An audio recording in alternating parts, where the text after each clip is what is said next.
Hi, my name is Karen Savage. I'm doing classical civilizations at AS level, and today I'm looking at the theme of testing in the Odyssey. I've given up on hats. If you just started watching this video, that makes no sense. I've been wearing hats because I don't like hair today, but I've just hidden it off my head now. So Okay, so the theme of testing in the Odyssey. There are several types of testing in the Odyssey, and these are mainly conducted by Odysseus and Penelope. And that shows that they're really good for each other, because they test together. The characters' test decides their fate depending on whether they pass or not. However, Odysseus is tested. In book 23, Penelope says, "Nurse, bring out the bed from the master bedroom." She was testing her husband. Odysseus could bear no more and cried out to his wife, "By God, woman, you've cut deep now." That shows that he's being tested, because he knows he made the bed, so he doesn't want to be cut down. The person that's done this wiki, they haven't done anything for testing of Penelope or testing of male slaves, so you are rubbish, people that have done this wiki. Okay, so we'll have to go on to testing of female slaves. Homework. You do the testing of Penelope and you do the testing of the male slaves. That will be good. So for testing of the female slaves, Odysseus implies he's planning to test the slaves by saying, Go to your bed now and leave me here to stir up the maids a little more." He says that to Telemachus. He also tests Eurycleia when she washes him, when he's disguised as a beggar. He's like, "Old woman, that is what everyone says to us, set eyes on me both. We are remarkably alike, as you so shrewdly observe."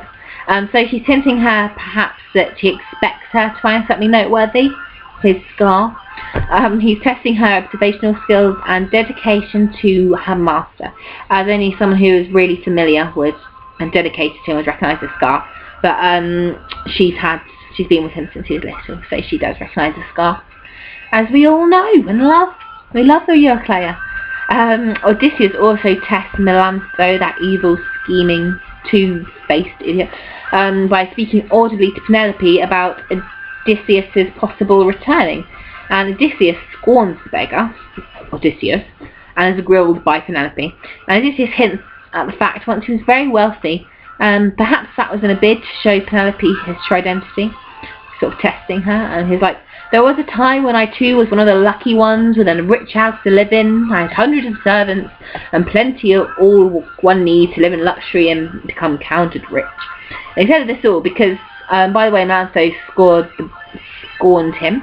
Melantho wasn't intelligent enough to get all the hints and figure out who he was. And we can see this when Melantho says, "Still here to plague us all night long, prowling around the house and something the women, oogling the women." She goes then further on to attempt to cast him out of the household, which is ironic as he has that right. He can cast her out of the household. She's got no right to cast him out. She's a slave. She should be doing really good Xenia. So that's really hypocritical. And the fact that Penelope rebukes her and calls her a bitch implies that perhaps she knows it's Odysseus already, because it would seem strange to get this angry just because one of her trusted housemaids jeered a homeless vagabond. And this further shows how Odysseus wasn't just testing Melantho, he was also testing the intelligence of those present, Penelope. So as well as the testing of the lady people, there's testing of the suitors.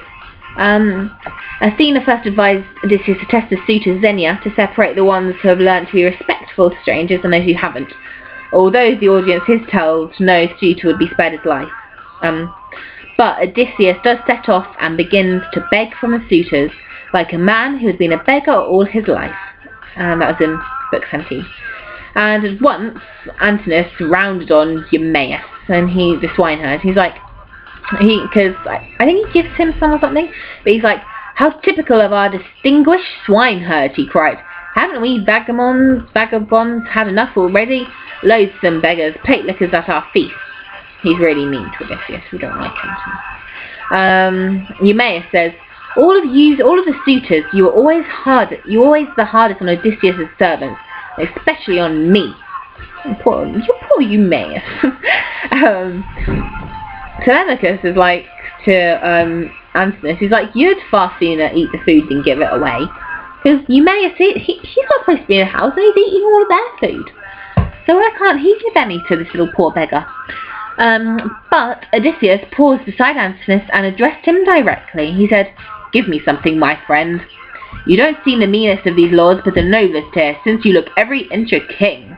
Good reason why you should give me a better portion than the rest, and I'll sing your praises the world over. Time was when I was too one of the lucky ones, but Zeus, son of Kronos, if they didn't know who Zeus was, it must have been his will, wrecked my life. I came here in great distress, as you see. Yes. But did Antinous give him anything? What do you think? But then Antinous was like, well, none of the other suitors showed restraint or consideration when it comes to being generous to other people's possessions. Yeah, so, he's protesting. I don't think he likes Antinous properly now. And then Odysseus is mean back to him. It's like argument. He's like, you wouldn't so much give a pinch of salt from your household to a servant of your own. You who sit here at another man's table, what I've been saying, and can't bring yourself to take a bit of bread and give it to me, though there's plenty more. And then Antinous picks up a stool, throws it, and hits him on the back. So, what books do you think Antinous is going to mean? His good books or his bad books? I'm thinking bad books, maybe. Yeah. Odysseus says, if there's any gods or avenging fury to beggars, I hope Antinous will be dead for his wedding day. Well, yes, he will be. Needless to say, Antinous failed the test. Not only was he disrespectful to a beggar, but he threw a stool at him and ignored the advice from the other suitors that it may have been a divine test. They did warn him. The next test of the suitors was devised by Penelope after advice from Athena to test the suitor's skill and the instruments for their destruction. And the test was to line up 12 axes and shoot an arrow through a hole in the handles with Odysseus' treasured bow. So that was actually a really good test, and that shows how cunning Penelope is, because she knows that Odysseus can do that. And she's been like feeding and tricking the suitors, so they're really old and fat and crap now. They can't do that. But Odysseus can, so he wins. So there's lots of testing in the Odyssey. That was just a few. Obviously there's more testing of Odysseus when he's at Nausicaa, and he doesn't sleep with her. That's good. He doesn't marry her. That's good, Odysseus. So there's lots of testing. So good luck with your classical civilizations AS level revision.